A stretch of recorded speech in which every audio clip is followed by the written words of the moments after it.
बिस्मिल्लाहिर्रहमानिर्रहीम। आज supreme court of Pakistan में NA-75 डस्का केस की समाअत चल रही, जहां पे पाकिस्तान तहरीक-ए-इंसाफ ने चैलेंज कर रखा है इलेक्शन कमीशन ऑफ पाकिस्तान का ये फैसला कि NA-75 के तमाम हल्के में इलेक्शन होंगे। इससे पहले कि हम आपको तफसील बताएं आज क्या उमर अता बंदयाल साहब ने प्रोसीडिंग की दो और साथी जजेस के साथ, हम चाहते हैं आपको असजद मली जो कि पाकिस्तान तहरीक-ए-इंसाफ के उम्मीदवार हैं डस्का से, और नौशीन इफ्तिखार साहिबा, उनकी आज कमरा अदालत से बाहर निकलते ही आपस में क्या गुफ्तगू हो रही थी वो आपको दिखाते हैं, जरा देखिए। हम लोग इलेक्शन की तैयारी और we are ready to fight हम लोग री इलेक्शन की तैयारी करेंगे और हम रीकंटेस्ट करेंगे और इंशाल्लाह जीत के यहाँ पे पीएम मलिक साहब ख्वाहिश ही रहेगी, ऐसा नहीं हो सकता, ये इनकी ख्वाहिश ही रहेगी। मलिक साहब हम जीतेंगे इंशाल्लाह, हमारा नोटिफिकेशन होएगा। मुबारक इनकी तरफ से मुझे दोबारा नहीं, जैसे कि शाह साहब को देखते थे।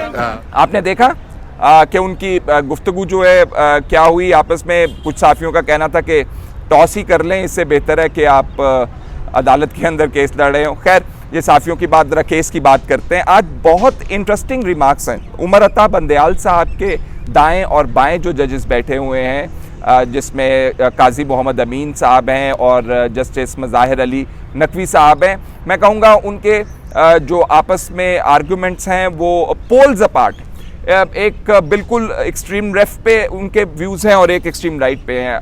अगर आप जस्टिस काजी मोहम्मद अमीन साहब की बात करें तो आज उन्होंने खुल के ये बात की कि इलेक्शन कमीशन ऑफ पाकिस्तान ने जो फैसला दिया है उसमें जो वायलेंस का एलिमेंट है वो बहुत ख़ास है। उनके कहने के मुताबिक वायलेंस अगर किसी हल्के में हो जाता है, कोई 5, 6, 7, 8, 10, 15, 20 पोलिंग स्टेशन उससे इफ़ेक्ट हो जाते हैं, तो आप ये नहीं कह सकते हैं कि उसकी वजह से सिर्फ इन्हीं पोलिंग स्टेशंस की वोटिंग मुतासिर हुई है। उन्होंने कहा कि आप वायलेंस को क्वांटिफाई नहीं कर सकते, मतलब आप उसको इकट्ठा करके देख नहीं सकते कि उसका असर क्या हुआ। उनका कहने का मतलब ये था कि पूरे हल्के के अंदर फायरिंग के जो इंसिडेंट्स हुए हैं उनकी वजह से जो खौफ व हरास फैला है उसमें आप तायुन ही नहीं कर सकते कि ये 2 पोलिंग स्टेशंस का मामला है कि 100 पोलिंग स्टेशंस का मामला है। इसलिए इलेक्शन कमीशन का जो फैसला है वो दुरुस्त नज़र आता है। ये उन्होंने नहीं कहा, ये मैं आपको ऑब्जर्वेशन की उनकी वजाहत करके बता रहा हूँ। दूसरी तरफ मज़ाहिर अली नकवी साहब हैं उमर अता बंदयाल साहब के बैठे हुए, उनका क्या कहना है? उनका कहना है कि ये जो वीडियोस पेश की गई हैं NA-75 डस्का के हवाले से, इसके ऊपर सुप्रीम कोर्ट की जजमेंट्स मौजूद हैं और कानून ये कहता है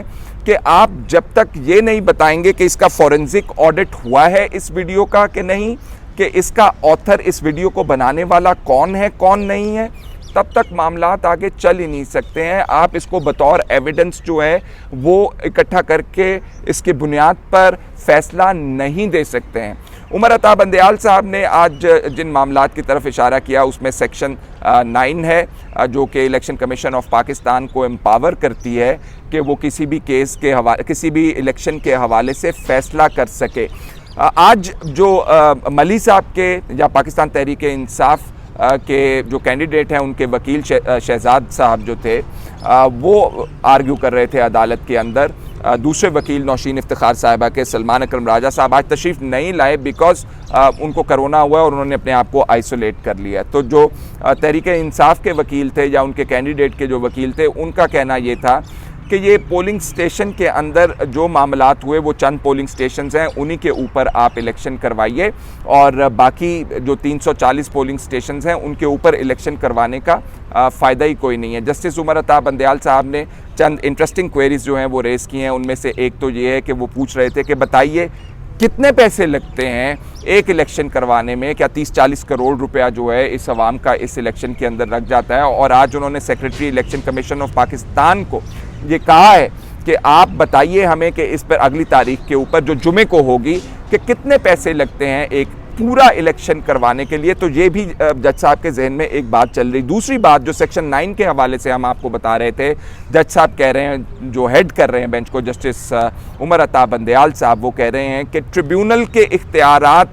कुछ और होते हैं और जो वकील साहब पाकिस्तान तहरीक-ए-इंसाफ के कह रहे हैं कि इलेक्शन कमीशन ऑफ पाकिस्तान ने उस तरह मवाद या इंक्वायरी या इन्वेस्टिगेशन नहीं की है जिस तरह के एक फोरम के ऊपर की जाती है या ट्रिब्यूनल के अंदर की जाती है। तो इस पर जस्टिस उमर अता बंदयाल साहब का कहना था कि देखिए, इलेक्शन कमीशन ऑफ पाकिस्तान जो है, उनकी जो अथॉरिटी है क्वासाई जुडिशल अथॉरिटी है, उन्होंने सुन के देख के भी फैसला करना है। और साथ साथ उनका ये भी कहना था कि उन्होंने इलेक्शन कमीशन ऑफ पाकिस्तान वालों ने आईजी पंजाब को फ़ोन किया, चीफ इलेक्शन कमिश्नर साहब ने चीफ सेक्रेटरी साहब को फ़ोन किया इस केस के अंदर, लेकिन ना चीफ सेक्रेटरी साहब ने रिप्लाई किया ना आईजी साहब ने रिप्लाई किया, जो कि एक कंटेम्प्चुअस अमर है जिसके ऊपर कंटेम्प्ट की जा सकती है। उनका कहना था कि इलेक्शन का पूछा उन्होंने ये सवाल अदालत के अंदर कि क्या इलेक्शन कमीशन ऑफ पाकिस्तान के पास कंटेम्प्ट की पावर है किसी के खिलाफ एक्ट करने के लिए, तो उनको बताया गया कि जी उनके पास कंटेम्प्ट के इख्तियारात मौजूद हैं। एक और इम्पॉर्टेंट चीज़ जो आज अदालत के अंदर डिस्कस हुई है वो इलेक्शन का कॉन्डक्ट है या इलेक्शन जिस सिक्योरिटी या लॉ इन्फोर्समेंट एजेंसीज के तहत करवाया गया उनका मामला था।